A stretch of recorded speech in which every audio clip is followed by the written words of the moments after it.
Hello and welcome to Sports This Morning. I'm Cecilia Omogbe. Many thanks for joining us again. I am Taya Salam. All right, on the show this morning, Rivers Hoopers expected they've sealed a playoff spot for the final eight of the Nigeria Basketball Premier League. And they did this after cruising over Lagos Islanders 75-25. Wow. And they left Lagos Islands without having a point in the second quarter. What a score. Yeah. What a score. Incredible Stuff coming from the Nigerian Premier Basketball League. Also on the program, the UCL is back. The UEFA Champions League returns for the 2021-2022 season.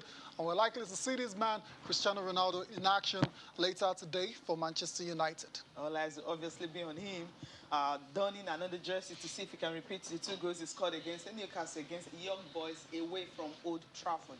Also on the program, yes, she's won the U.S. Open. She's 18, and the whole world is talking about her. This time around, sports marketing experts are saying that in the next 2 years, well, she will just be a pot of gold that is worth around £20 million.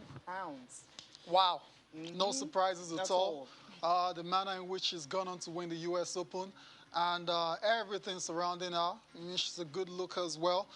She definitely stands to make a lot of bank off the courts. That's what it is. Imagine what it means to be the first British woman to win a Grand Slam. The first in over 40 years. Over 40 years. About 44 years, right? So that's why she's getting all the attention right now. Of course, she deserves it. A teenager, a qualifier, making it all round through to the finals of the U.S. Open and also winning it. It has never happened before. She did that, and that's why a lot of people have been talking about her, especially her marketability and also her value, the way it's going to increase. And they were taking a look at looking at the fact that, okay, from a Romanian father, which is European, a Chinese mother, born in Canada, and grew up in Great Britain, a British citizen. So put all these things together, she's more like, how do I call it? Okay, the North America, right, which is Canada. Then you look at Asia, then you look at Europe, and you look at UK. So all this together is worth a whole lot of money. Indeed, indeed. And apart from our appeal off the courts, on the courts will matter as well too. Be very interesting to see how she performs. Now everyone knows that, okay, she's a champ. All the players that we'll be playing against her will be bringing their A game against her. So it'll be very interesting to see how she does on the WTA Tour. Interestingly, she's never won on WTA Tour until she went to Flushing Meadows to win the U.S. Open. So not surprises at all. Congratulations once again to Emma Raducanu. Let's take a listen to a sports management and marketing expert speaking on the huge potentials of Emma Raducanu off the courts.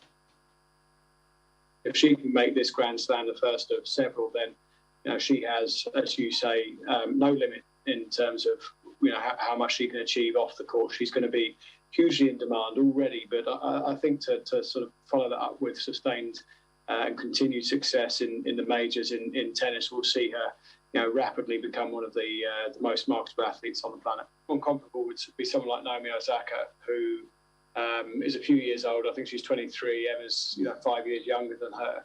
Naomi has a couple more Grand Slams under her belt than Emma does, and I think if you sort of use that as a yardstick, not just because of their career trajectory, but also a shared sort of appeal. They're both, engaging. They're both from mixed heritage backgrounds. They both have a huge, Osaka does already, but Emma is likely to generate a very large Asian, Chinese in particular, following. She's fluent in Mandarin and will be able to really tap into that market. So that opens up an absolutely huge marketplace in the Far East. So there's parallels between the two ladies there. I think Osaka now is earning in excess of $30 million a year through sponsorship alone. In fact, last year I think it was in excess of $50 million. So it's not inconceivable that at some stage Emma could replicate that. I would underline that this is not in the immediate term, nor do I think it would be desirable to go too fast too soon. Oh, so indeed. That's coming from a marketing expert talking about the huge potentials of Emma Raducanu. You also got to hear the comparisons, the parallels between Emma and Naomi Osaka. Yes. You know, very similar in a lot of ways. Apart from being champions, Osaka's got a mixed background as well. It's the same with Emma, and all of this is very interesting to watch unfold in the next couple of years. We'll see how it's going to go, because if you check when Naomi Osaka won the US Open the first time, and what happened at that particular time was that, remember, Nike actually pricing her off Adidas, I think, with about 10 million extra. And of course, for the past 1 year, she's earned about $55 million, and that's not part of the prize money. That's just off the court. Prize money. And take a look at if you take a look at Forbes magazine, the last top sports women in the world, the highest paid. I mean, 9 of them out of 10 are actually tennis players. Yep. So it shows that once you have that global appeal and you're good and you're consistent, of course, the money will start flowing in. And that's why everyone is looking at Emma, because of her heritage, Chinese, Eastern Europe, and of course, Britain. So I mean, everything coming together. Yeah, it's coming together for Emma. She's already the cover girl for British Vogue for the month of October. I mean, she just barely won the competition last week. Everyone's cashing right now, quickly. Major brands are already circling around her, and I mean, it's just for our management to get the right deals for her, and she's going to be just fine going forward, as long as she continues to win as well, so that must be said. Let's go. Stay focused. Stay focused. Really important. Yep. All right, let's leave that and quickly talk about basketball. Yeah, tennis hoopers, court to the basketball courts. Right. Okay, right, we expected Rivers Hoopers to have the very best simply because of the way they went to Ball Africa, so more like the only team that had been active in recent times because the league have not been in action. Now, 5 straight wins, and if you take a look at what they've been doing to the opponent, it tells you how good they are. Let's take a look at the results. We'll start from the Atlantic Conference, and then before we go to the Savannah Conference, the result of day 6, where Rivers Hoopers, of course, on that day, beating Lagos Islanders 75-26. It was a cruise. Benjamin Ikechukwu was, once again, he was the star performer for the Rivers Hoopers, leading to their 5th straight win in Korea. And you have other results right there. Carmack and Coal City Miners, it was 45-47. Coal City Miners are finally winning their first game. Lagos Raptors and Police Baton, it was 66-57. Ondo Raiders and Ekiti Invaders also getting a narrow win right there. Rivers Hoopers and, of course, Lagos Islanders. That one where you have Ikechukwu scoring 22 points. Rivers Hoopers had about 10 3-pointers, but then Ikechukwu had 6 of that. That's how good it was. And 2 from the free throw line. Out of the 2 he actually took. And for Victor Coco Anthony also had 12 points, while Solomon Ajegbeyi added 11 for Rivers Hoopers. Lagos Islanders, I mean, the team was actually depleted because they had just 8 players fit for that. So Rivers Hoopers, the way they're playing simply shows that there were just no match for them. Let's go, Go to...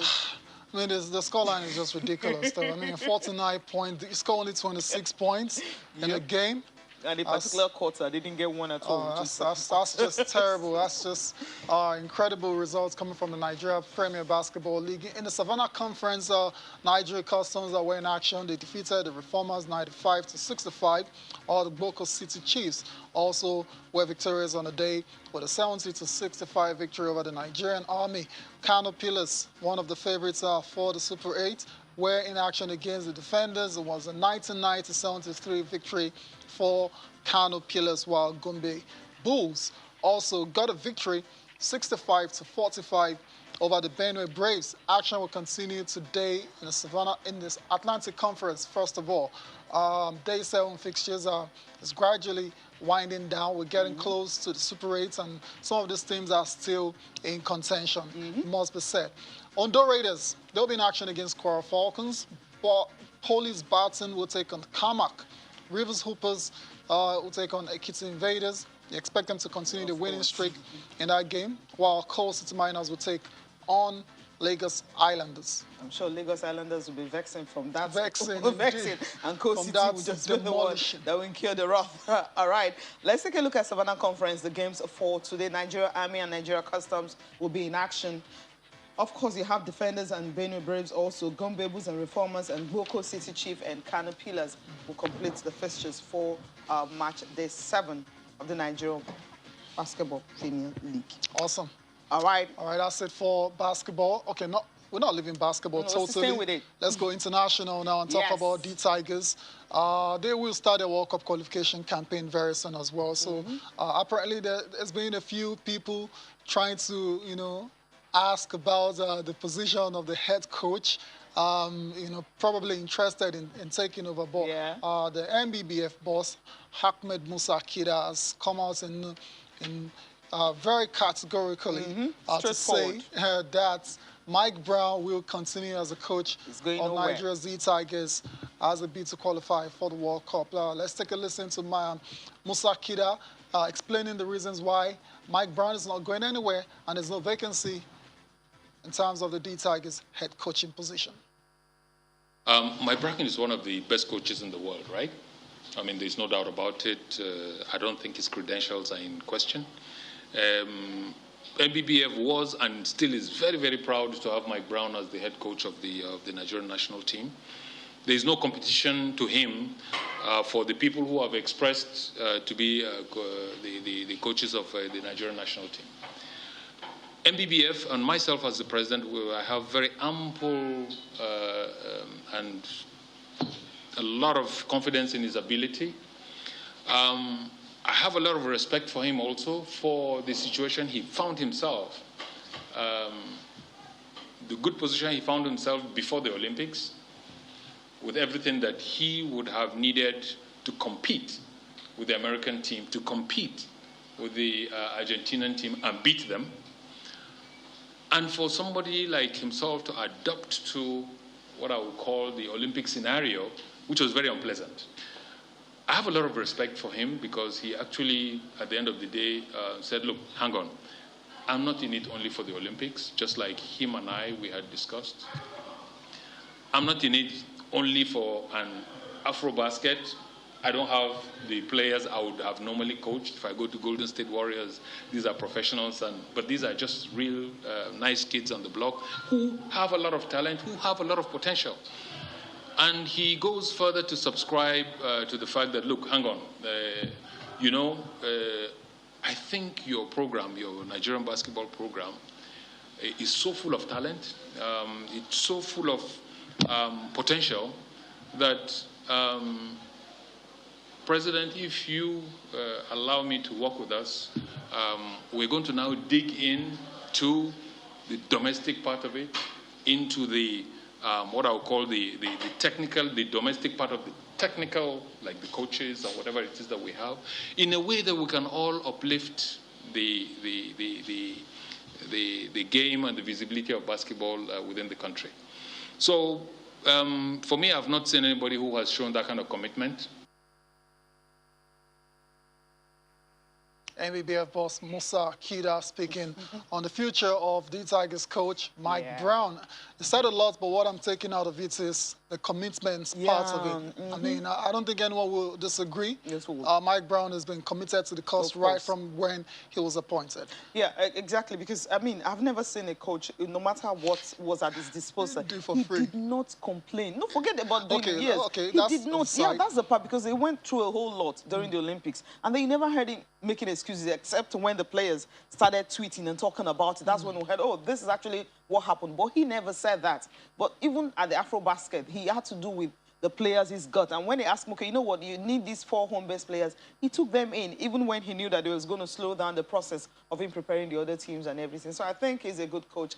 He's done well for Nigeria. The only thing we need right now, and thank God the league is back, for 16 games, not enough. Maybe next year we're going to play a better league and we'll have a sustainable league where you can feed the national team in case you're having issues getting international players to play. You know you already have homegrown talent that can easily compete at the Afro-basketball level. That's what I think. I know international level will not have a problem. Olympics, also at the World Cup. But then Afro-basket, I mean, we need to grow homegrown talent for that. That's the only way we can excel.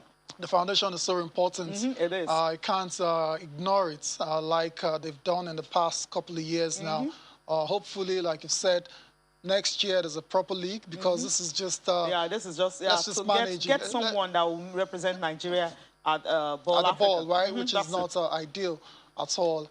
And for Mike Brown, I mean, his record speaks for itself. NBA caliber coach, they don't come bigger than that. So the fact that he still wants to continue as a Nigerian coach after all of the challenges he's faced, I think it's thumbs up for him. Yeah, thumbs up for Mike Brown, and hopefully the World Cup qualification starts on a great note, because as it is right now, I mean, it's looking, we don't even know who's coming. We don't even know. Remember he said after AfroBasket that we might just see a different team. He's not sure the players he's having now. For the AfroBasket. Yes, for the World Cup qualifier. Yeah. So, which is really, I mean, it's something you just can't imagine. You know what, we'll leave discussion for another day. We'll wait. We're still waiting for the list of the D-Tigers anyway, because we know 24th, that's when it's starting, right? There you go. And I'm sure the girls are in camp. I mean, I'm seeing pictures of somewhere. Seen pictures? Yeah, I'm seeing some of them posting on their personal Insta pages and all that. Not, I mean, camp, but just telling everyone that they are ready, you know, for the AfroBasket. They're ready without being in camp. They're ready for the trip to see if they can do that. But then preparations actually. I mean, no matter how good you are, you can't just show up and tell everyone, "Oh, I'm the giant. I want to win." You have to put in the work and be able to get what you want. Very interesting. The three-peat has not been, last time was done. It's been a while now. So Nigeria looking to equal that record. I think it was Angola. Angola, of course. Right. So, but this is definitely not the way to go about it. Yeah, not the way at all. The competition tips off at the weekend, and we're hearing little to nothing about preparation. So, like I said, our attention has been drawn away from that, so the league that is ongoing. So I think maybe that's the reason. But we're waiting. Maybe at the end of today, you trust MBBF. They might just come up with something, and then camp will start, and then the girls will be ready to go. Okay. All right, let's come home. Lagos, exactly where the final phase of the Lagos State Sports Summer Camp has ended at the Teslim Balogun Stadium. And of course, the camp is a center for children between ages of 9 and 14 to learn sports and other skills during the long vacation while still facing their education. School resumed today, so this ended at the weekend. And the participants were actually exposed to different sports, from athletics to basketball to table tennis to volleyball to judo, swimming, taekwondo, chess, Scrabble, Monopoly, and Ayo. That's the pictures you're seeing right there. I'm sure all of them actually enjoy this. The first phase was in Badagry, and the second was held in Ikorodu before, they ended the final one. It was a good one, Tayo. Yeah, great. Great for the kids. Being in camp during the summer while they were on vacation, not just home, getting bored, So, yeah, it's good to see them playing different sports as well, too. Saw Ayo a few seconds ago. Basketball, Scrabble, Monopoly. Hopefully they get to see a couple of talents from all of these children that were involved in the camp. And it's good for their development as well, too, both mental and physical. So thumbs up to the Lagos State Sports Commission for organizing this, and hopefully it continues next year. All right, let's listen to Lagos State Sports Commission, Ashola Ekbeku, talking about this, their all-round development for the future. We've done our jobs to plant a seed. Unfortunately, because it's more or less a test run, we don't do it for so many children this year. But we planted a seed. And the seed is a seed of knowing that you have people who can mentor you, at least through sports, introduce to sports, learn how to live one another, learn different disciplines that are social and also sports disciplines, so that in future those things become they're encapsulated in one package, which is summer camp, that makes them stronger for the future. We've used creative things like Monopoly, tools like Monopoly, songs, and all that to just teach them and pass certain messages on to them. And so by the time we keep doing this regularly, which by God's grace will be done again next year, then we would have sown that seed of knowing that, look, Lagos cares about you. If you have a talent that can be expressed through sports, it will show through this. Because we introduced them to many sports for the first time, and some of them showed talent, showed interest, and so we want that to continue and make sure that it's a consistent platform that we always have and to express themselves.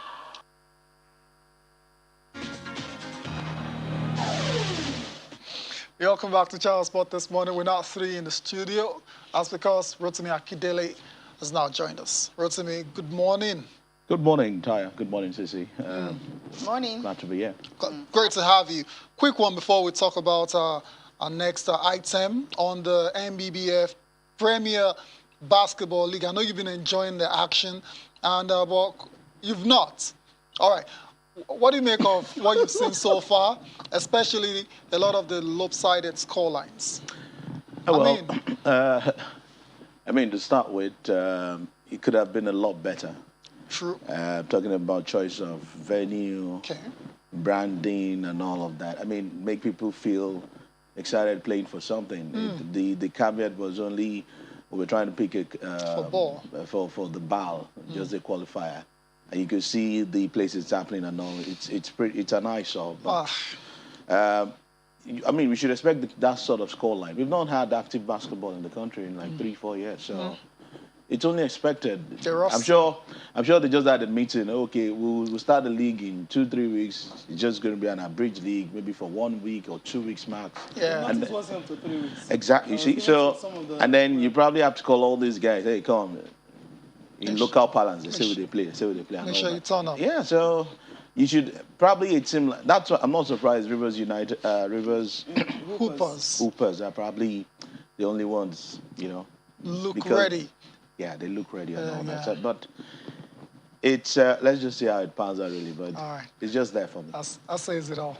Okay. Not more to add to that. So yeah, we'll leave it. Fingers crossed. Now let's get more reactions coming from the just concluded most important league of the season. Teams getting promotions and those are having to stay. And now we're talking about Insurance of Benin, where they couldn't make it up to the NPFL, which was their focus at the very beginning. And so I think there have been a lot of talks and accusations and everything concerning how the league was actually run this year. Then the Super 8, and of course, then the main league itself. But we'll listen to the Deputy Governor of Edo State, Philip Shaibu, talking about the playoff, and he was actually happy with what happened in Enugu. Super 8 did not end. As we speak, Bende Insurance did not complete its matches. Bende Insurance match with Joe Atete never took place. So the implication is that league never ended. Super 8 have. Before the end of season, last season, we already know 3SC and Remo will qualify. Now, I will not tell you. I already know 2 teams that they are already projecting again now. Those that we have given responsibility to handle this, they are seeing it as business. They are not seeing it as we are trying to develop talent. We are trying to create an image for Nigeria. The only thing that unites us now is football. Now they want to destroy that again. And I'm saying no. In the coming weeks, we are going to unveil a lot of things. But we are shielding our team from it. And I'm ready to lead this revolution. We must change sport. We must let the rules guide our sport. We cannot carry gamblers to be heading our sport. FIFA has status. FIFA has regulations. Check our regulations. Check NNL. Check MPFL. Check the referee council. Check those that are leading it. You will see that they are violating even FIFA regulations. But somebody will boast and say, I put Amaju Picnic as NFF president. I put X as NFF this.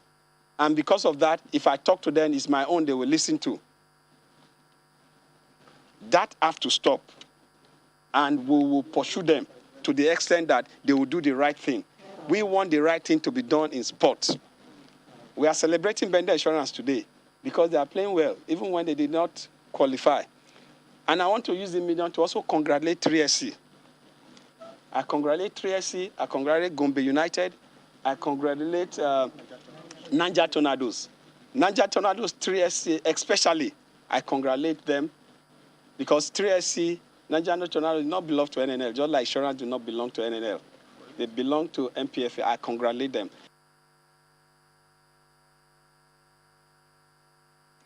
All right, clearly not happy with what happened in Enugu, but then he had to congratulate the teams that qualified because they played good football. Hopefully, Insurance can play good football and be able to get into NPFL next season. But right now, they are stuck in NNL.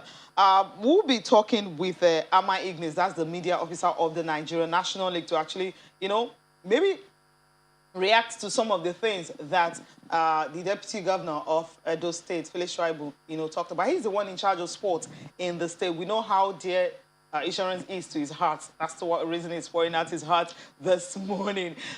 Good morning. It's good to have you join us. Good morning, Cecilia, and good morning, Tayo.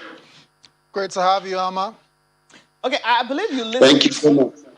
I believe you listened to what the deputy governor of Edo State has said. He's clearly not happy with some of the things that happened in Enugu. Take us through what happened in Enugu. Of course, some of the teams, we heard so many stories, so many versions of teams, invasion of field, players coming into the field and fans trouble and so many other things, officiating and all that. Let me begin with the game between GR Tete and Bendel Insurance. I want to say that in football, when two teams refuse to play, when they get to the match venue, the outcome is forfeiture. They forfeit that match. We needed to address that. Again, with due respect to His Excellency, the Deputy Governor of Edo State, he's one of our players, a registered player of Bendel Insurance, for that matter. I think a lot of people have given NNL names, which I think we do not deserve. The NNL ab initio has tried as it could to see that every team gets a level playing ground. And that is why I also want to really thank the referees who this season alone has seen us win over 25 away games. It never happened in the history of the NNL. And of course, NNL were told we had to fix matches. We've been fixing matches. That is fallacy. That is falsehood. I do not reckon with that. Be that as it may be, we want to thank God for a successful ending of the Super 8, which of course has brought the season 2020-2021 to an end. We have worthy representatives, if you will agree with me, because even all the teams that qualified for the Premiership were tops in their groups. Talking about Niger Tornadoes, who led their group in the Northern Conference, Gombe United, Shooting Star Sports Club, and Remo Stars. They all led their groups. And then we had the runners-up coming to join in the Super 8. I think we deserve some accolades at the NNL. NNL has stated a clean sheet.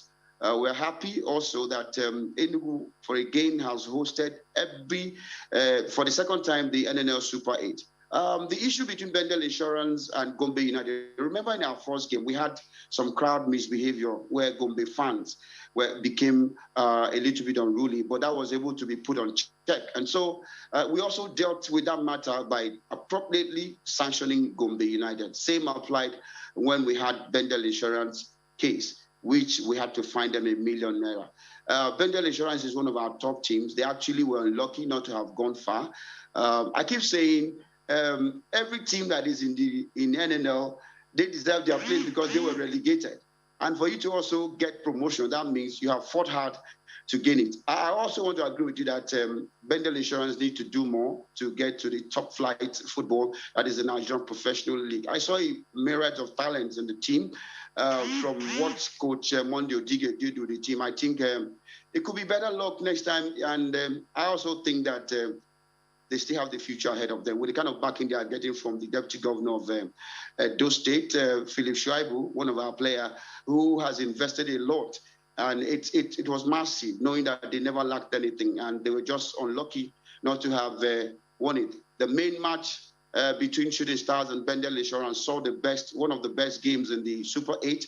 We also saw them in the last game against Remo Stars, where they tried to give their best. Don't forget that game ended 2-2. It was really pulsating. I think our league, Super 8, has come to a fitting end. We've also taken a look at some of the drawbacks that prolonged the game. We're going to draw from the positives and see how we'll take it further.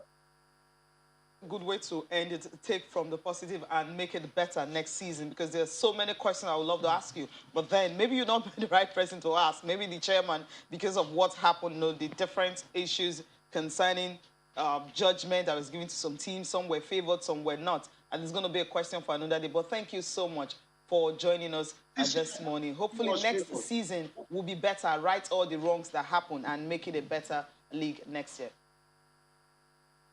Thank you so much. But let me reiterate, no team was favored by NNL. Everybody had a level playing ground to go and show their skills, to go and show their talent. And you'll agree with me that we have quality in Niger Tornadoes, who are match champions. We had it in 3SC.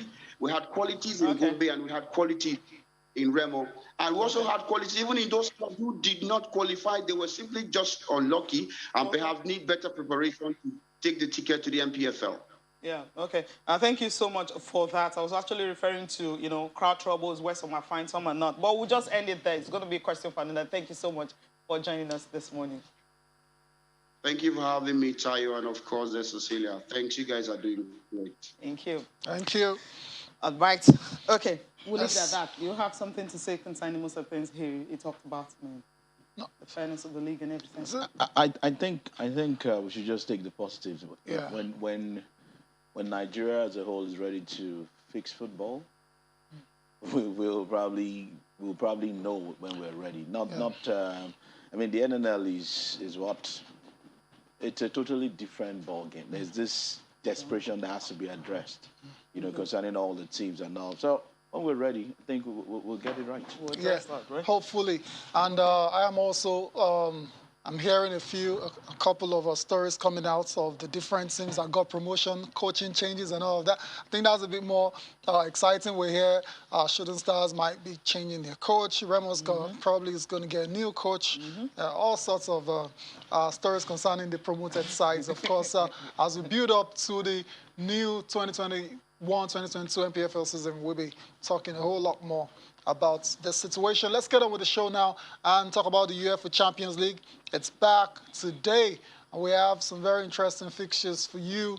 It's a new era for the likes of Barcelona. They'll be playing in the UEFA Champions League without Lionel Messi for the very first time in a long, long time. Cristiano Ronaldo as well, so we'll look to play a game this time around for Manchester United. Let's give you all of the fixtures before we get the thoughts of Rotimi on this game. Starting in Group E, Barcelona and Bayern. That looks like the headline fixture for the day. It's 13 months ago. I know. Dynamo Kiev will take on Benfica, while in Group F, it's Young Boys versus Manchester United and Villarreal versus Atlanta. In Group G, Sevilla will take on Salzburg, while Lille will take on Wolfsburg. While in Group H, it's Chelsea, the title holders, will be defending or will be starting the title defense against Zenit, while Malmo, Sweden will host Juventus. There you go, guys. So let's start with the Ronaldo people. Of right? course, the Ronaldo people. So we hear Ronaldo is in the squad. Actually, as a matter of fact, there were talks before that he might not play this game. But the Ronaldo that we know over these years wants to play every game as long as he's not injured. Yes, exactly. With Edison Cavani picking up a knock, during training, so it shows that as Ronaldo might just start this game. So tonight, Ronaldo can go ahead and actually equal the all-time UEFA Champions League appearance record in this match by leveling with Iker Casillas on 177 matches. You think that's going to happen? Of course it's going to happen. Oh. So he hasn't traveled to Switzerland to be on the bench? Exactly. Okay. There's a story to that already. So okay. That's what we want to see for the commentators. Like some of us would love. Exactly. That's what we want to talk about. Yeah. Making that such an appearance. But, I mean, back to the game. It's only okay that Solskjaer puts out a strong squad. True. He's really not had a good run in the Champions League as a manager of United. No, terrible. You want to start well and not finish that and then drop into the Europa League where you now probably go on to the finals or the last four. And lose. It's all about the Champions League. So I think it's best he gets to start pretty well. And if you can get the win away in Switzerland, why not? If you have all your big guys on ground to do the job for you. Make it simple. One game at a time, and then let's see how far the team can go. But just like you guys rightly said, Ronaldo is fit, would love to play every game, not minding his age. Talking about how far the team can go, Ole Gunnar Solskjaer says it's all about winning the competition. Let's take a listen to his pre-match thoughts. We have a squad that we can look around with experience and quality that we could challenge, and with players like David next to me here, Harry had a couple of years here now. We're getting the spine in the team, and you can see with experience and quality, and of course with Rafael and Cristiano coming in, they add that not last bit, of course. You can never say if it's the last bit, but they added something extra that you have to buy unless you win it 4 times yourself. So we've learned. We definitely learned. The group is special, I have to say. The aim when we go into this tournament now is of course to go all the way, but we know it's going to be a difficult one. Always is, but we've added some experience, some quality, some youth in the squad, and hopefully we are better prepared this year for what's to come. Ole Gunnar Solskjaer already targeting perhaps winning the UEFA Champions League with Manchester United. The last time they were in this competition, they didn't make it out of group stage. I want to believe if that happens again this season, Ole is going to be in big trouble. Anyways, Ronaldo, you talked about Ronaldo. David De Gea is, like a lot of Manchester United fans, is glad to have Cristiano Ronaldo back at Old Trafford. Expectedly, he's very happy. So let's take a listen to him.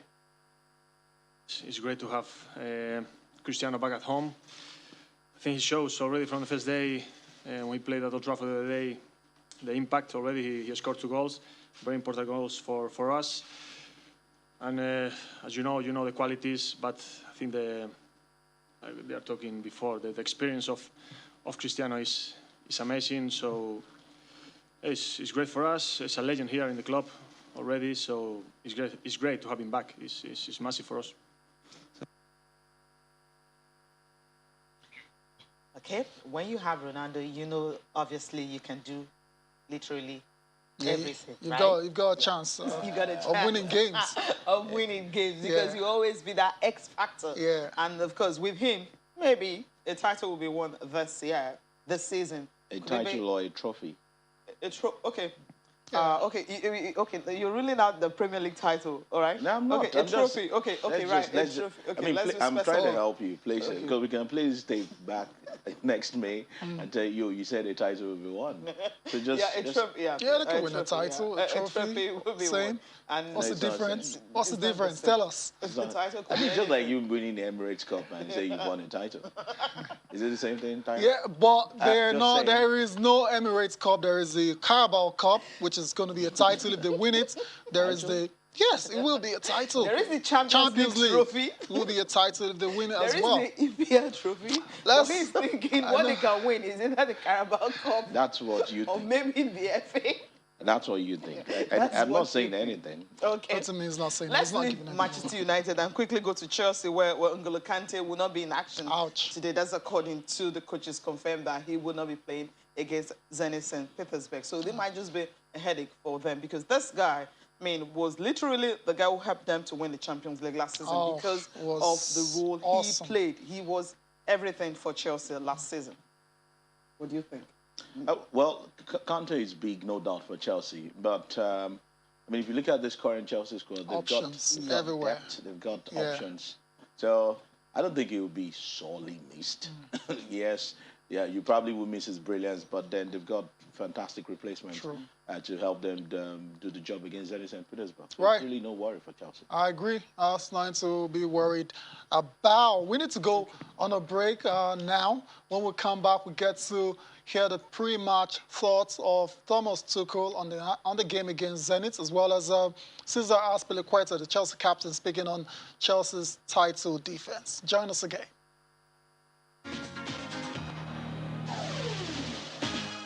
N'Golo had 2 training sessions yesterday and today, but Champions League game comes a bit too early. We don't take the risk now at this moment of the season. So we decided to give him another load tomorrow in training. Then he will have a day off with all of us, and then he will rejoin team training on Thursday, Friday, Saturday to be absolutely fit for and ready for Tottenham game. Ole, Thomas Tuchel, speaking ahead of today's game against Zenit St. Petersburg. Zenit, interestingly, will be hosting this season's UEFA Champions League final. Chelsea will be looking to perhaps successfully defend the title they won so impressively last season. I also talked about Cesar Azpilicueta as well. He's had a few things to say about Chelsea's chances of retaining the trophy. Well, I hope. Of course, it was a very bad experience, quite painful because, I came from Marseille and, we reached in my 2 years there in Marseille quarter-final and last 16 of the competition. So when I arrived to Chelsea just after winning the Champions League, was a tough moment to get to be out of the group stage after being the champions of Europe and this, because I'm the only one that I am in the squad from that moment, but I will try to help with this experience that it doesn't happen again. All right, away from Chelsea and Zenit, let's talk about the headline fixture for today in the UEFA Champions League between Barcelona and Bayern Munich. Cecilia alluded to what happened the last time out between the two guys, but that's different now. That's in the past. This is a new Barcelona side with, without Messi. We've seen players like Memphis Depay come to the fore, seems to be enjoying life at the Nou Camp. But against Bayern, it's a tough fixture to start the UEFA Champions League. That's for Barcelona. Yes, I agree. This is not the type of fixture you want to start with. But then Barcelona is a big name. Yeah. Apart from the players they currently have, it's a big fixture. It's a home game at Nou Camp. They have the fans back. True. And all of that. So that should count for something. And then the quality of the Bayern side, will probably give them the edge going into this particular game. That's right. If you compare one-on-one with what Barca currently have. But I think they've had a good start, to La Liga. Not bad. They got their game against Sevilla postponed. I think that's an edge, so they've rested more and all of that, going into this particular game. Bayern had a big game over the weekend against RB Leipzig. They won comfortably, no doubt. Nagelsmann seems to be a very, very solid tactician, but he's going up against an old guard as well in Koeman. So should be an interesting game. Let's see how both teams will file out much later in the day. But I'm sure for neutrals, we just want to see goals and all of that. But whatever happens, even if Bayern goes on to get all 3 points, it won't be an upset. But I think if Barca gets on to win, it will be a big boost for the club as a whole. Indeed. They started La Liga without Messi. Exactly. Very on a decent note. So obviously they would like to continue on that track against Bayern Munich later tonight at the Nou Camp. Let's move on to another team whereas they haven't started on a good note at all. As a matter of fact, they have been horrible. I'm talking about the old lady. They're looking really old at the moment in Syria. They can't even buy a win at the moment. But they'll be in action against Malmo. Perhaps, no disrespect, respectfully, to Malmo. They're not the biggest side in Europe. Perhaps it's a perfect team for Juve to play at this point of the season where they're clearly struggling. Well, it's a game in Sweden. But it's Malmo. It's Malmo, yeah. From the name, yes, it's just Malmo. But then, just like you said, Empoli, I'm not sure as big as Malmo. And they went over in the Syria, scored the first half goal, I think, in the first 20-25 minutes. And then kept Juventus out all during the game. And then got all 3 points. So I think there's a struggle somewhat. All the buzz, all the news around, Allegri is definitely coming back home to fix this. It's going to take a time, and it's going to take a while, rather, and that's what we're seeing already. So, we've seen the international break. Coming back from the international break, they even blew it against Napoli. So, against the Malmo side, you just want to start your Champions League well. On paper, Juventus should go get all 3 points. That's what I'm saying. But based on the ambience they currently are experiencing in Juventus, I think a draw, they'll be happy with a draw. Oh, wow. If they get it. But I'm not saying they can't win in Sweden. I'm just saying if Juventus leave Sweden with a draw, I think they will be happy with it. Yeah. All right. It's kind of tight. We'll see. Juventus leave Sweden with a draw. They would have done well. That's the point Rotem is making, and it's very understandable. The struggles are very clear, well documented. Exactly. They're struggling to score goals. They can't keep clean sheets. They're 16th in Serie A. Yeah. I mean, don't look at it yet. It's no, but we have to talk about it. So, gotta put things if in I were perspective. the manager, for instance, if the team is going through this sort of patch, in the Champions League, we've got 3 home games.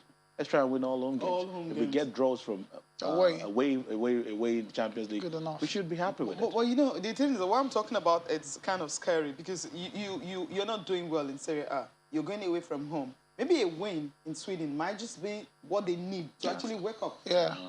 Because if they do that, I mean, they'll know, okay, the even confidence if should they be go back. on, even if they go on and win in win, Sweden, they can still come back to Syria this weekend and drop points. Yeah, but you know what winning does for a team's confidence? Doesn't matter. Win is a win. That could just be. Maybe they can beat them as much as 5-0. That could just be the and then come back to lose to Venezia. That could just be the impetus that they need to kickstart their season. Syria. Rotem has been quite pessimistic. Very pessimistic about Villarreal will be in action today against Atalanta, but then that's another team that is struggling. Atalanta is they've not started great at all. Exactly. Anyways, we'll see how all of these teams perform later tonight in the UEFA Champions League. You can join us tomorrow for all of the updates on those fixtures. Let's take a look at the papers before we close the show.